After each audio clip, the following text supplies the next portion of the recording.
Kabar terkini, pemerintah telah sepakati KEM PPKF 2027. Berita ini kita update pada 15 Juni 2026. Ada kabar baik bagi para pensiunan, sederet rezeki baru di 2027 nanti, serta fakta baru rapel dan kenaikan gaji dari Taspen dan Menkyu.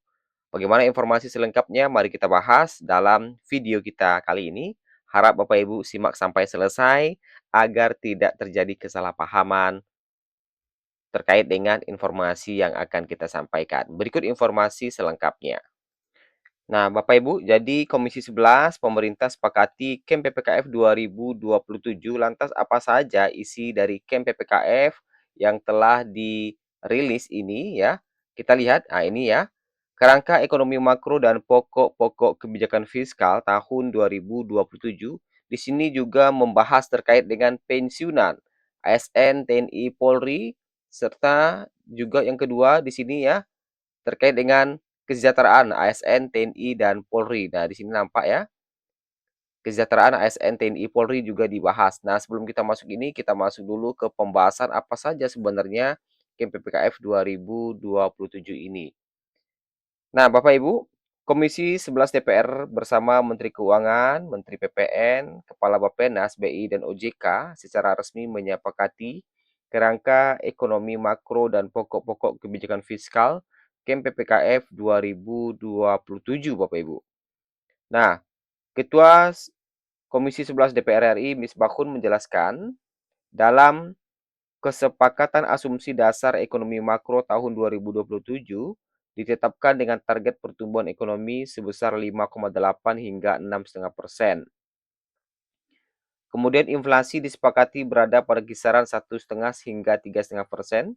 Sementara nilai tukar rupiah diproyeksikan berada pada rentang 16.800 hingga 17.500 per dolar AS. Nah, itu ya. Kemudian, nah ini terkait suku bunga, kita lewatkan saja. Ini kita lewatkan juga terkait dengan, nah, untuk proporsi penciptaan lapangan kerja baru, formal baru tahun 2027 ditargetkan mencapai 40,81%. Nah, ini juga ya. Kemudian, Misbahun menegaskan pencapaian target pertumbuhan ekonomi tersebut harus didukung berbagai kebijakan dari sisi pengeluaran, produksi, dan pembangunan daerah, sebagaimana dirumuskan dalam laporan panitia kerja yang menjadi bagian tidak terpisahkan dari kesimpulan rapat. Pemerintah akan menempuh berbagai langkah, upaya, kebijakan, dan program pendorong pertumbuhan ekonomi dari sisi pengeluaran, sisi produksi, dan program pembangunan daerah, sebagaimana dirumuskan dalam laporan panitia kerja pertumbuhan ekonomi. Kemudian kita lihat lagi ya. Nah, setelah membacakan seluruh rancangan kesimpulan rapat, Misbahun meminta persetujuan seluruh pimpinan dan anggota Komisi 11 DPR RI. Oke, nah ini beberapa poin-poinnya kita lewatkan dulu. Nah, di KEM PPKF ini Bapak Ibu juga membahas terkait dengan pensiunan. Nah, ini ya pensiunan. Nah, kita lihat apa saja yang dibahas terkait dengan pensiunan ASN TNI Polri. Nah, kalau kita lihat di sini, nah ini terkait dengan informasi pertama ya. Belanja non-KL terutama digunakan untuk pembayaran manfaat pensiun dan penyaluran subsidi tepat waktu. Nah, ini ada juga terkait dengan pembayaran manfaat pensiun yang terrealisasi 166,5 triliun, tumbuh 3,7%, yang dipengaruhi oleh peningkatan jumlah pensiunan ASN TNI Polri. Nah, itu ya terkait dengan pensiunan. Kita lihat lagi beberapa poin terkait dengan pensiunan. Nah, ini terkait dengan belanja pegawai. Nah, ini yang menjadi poin-poin utama ini Bapak Ibu kayaknya. Oke, nah ini sebelum kita masuk ke sini ya, kita bahas dulu yang sini. Di sini dijelaskan bahwa ini ada poin-poinnya, ini poin penting nih sepertinya.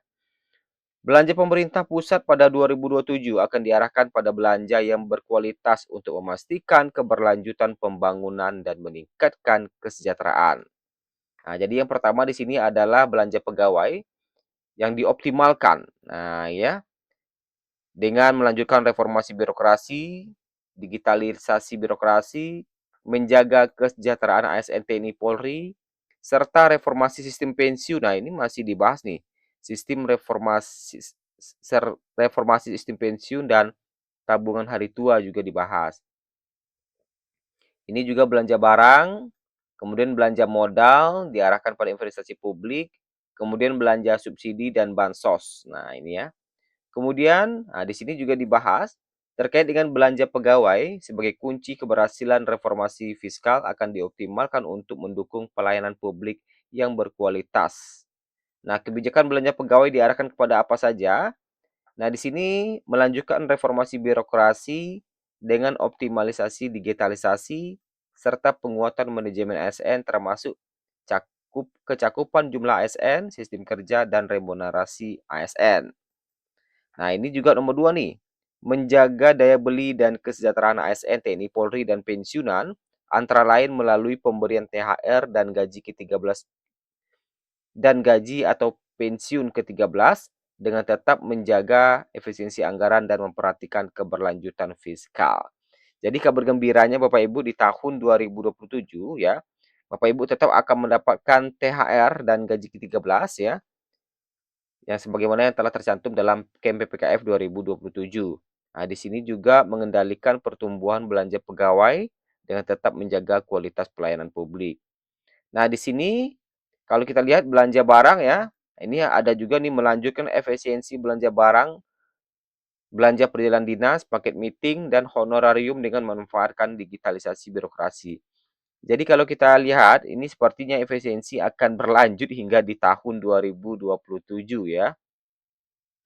Nah, kemudian, nah kalau kita lihat ada masih bahas terkait dengan MBG nggak sih ya, MBG. Nah, MBG ini masuk nih 170 di halaman 170. Nah, MBG ini masuk nih teman-teman, Bapak Ibu. Jadi masuk menjadi oke nih 2007, 2026. Nah, ini ya.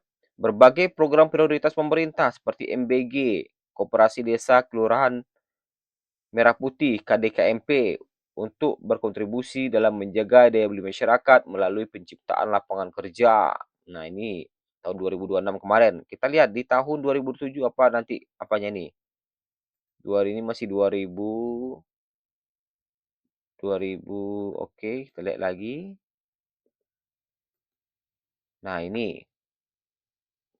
Kemudian, nah ini ya.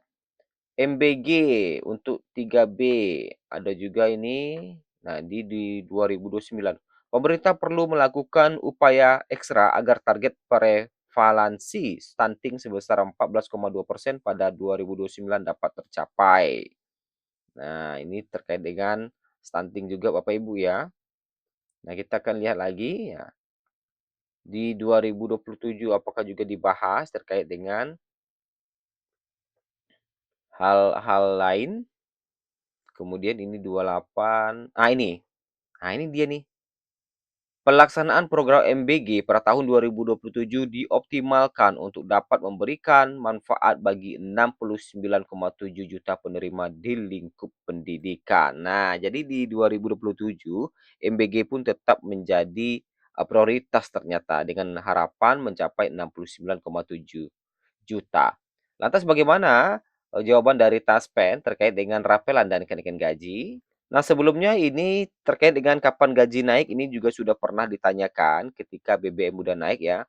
Jadi 4 hari yang lalu Taspen menjawab bahwa saat ini kata Taspen kami belum menerima surat edaran resmi dari pemerintah terkait kenaikan gaji dan pembayaran gaji rapel. Ya, Bapak Ibu, jadi untuk rapel dan kenaikan gaji hingga saat ini belum diterima Taspen regulasinya dan di KEM PPKF 2027 terkait dengan kenaikan gaji, kalau kita lihat ya, kenaikan gaji, apakah ada pembahasan terkait dengan kenaikan gaji? Nah, di sini ada satu dua kata ya. Nah, terkait dengan kenaikan gaji SN ini. Jadi sini dibahas cuma selama rentang 2021-2025 katanya ya. DAU dana alokasi umum itu tumbuh 2,6%. Ada beberapa hal yang mempengaruhinya, mulai dari kebijakan pemerintah untuk pendanaan P3K dan kenaikan gaji ASN daerah. Nah, ini ya, jadi selama rentang 2021-2025. Berarti di tahun 2024 kemarin kita dapat naik gaji ya. Dan selebihnya kalau kita lihat terkait dengan kenaikan gaji nggak ada lagi nih pembahasannya, cuma satu itu aja. Dan itulah informasi kita pada hari ini, nanti kita akan update terus informasi terbaru dari, pemerintah, dari Transpen, dan berbagai informasi menarik lainnya. Terima kasih.